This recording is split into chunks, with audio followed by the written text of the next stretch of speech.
Hello friends. YSR ప్రభుత్వం ఉన్నప్పుడు నవశకం అనే పథకం భాగంగా ప్రతి ఏటా జనవరి జూలై నెలల్లో పెన్షన్లను మంజూరు చేసేవారు. గత ఏడాది జనవరి నెలలో పెండింగ్లో పెట్టింది పెన్షన్లు.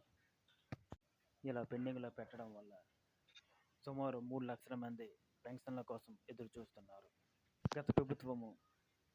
గత ఏడాది 2023 జనవరి ముందు పెట్టిన వారికి జూలై నెలలో మంజూరు చేసింది.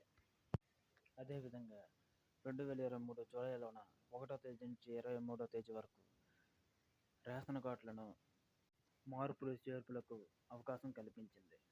గత ఏడాది 2023 జూలై నెల తర్వాత పెన్షన్ల కోసం పెట్టిన వారికి, మళ్ళీ రేషన్ కార్డుల కోసం అప్లై చేసిన వారికి ఇంకా మంజూరు కాలేదు. ఇది ఎలక్షన్లో ముందు మంజూరు చేస్తారని అనుకున్నారు ప్రజలందరూ, కానీ ఇంకా చేయలేదు.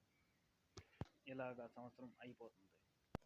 ఇప్పుడు వచ్చే కొత్త ప్రభుత్వం అన్ని పథకాలలోనూ ఒకదానితో ఒకటి ఇంప్లిమెంట్ చేస్తుంది. దీనిలో భాగంగా ఈ పెన్షన్ల మంజూరు కోసం కూడా కసరత్తులు చేస్తుంది. త్వరలో మనకి ఏదో ఒక అప్డేట్ వస్తుంది. మీకు మా ఛానల్ నచ్చినట్టయితే లైక్ చేయండి.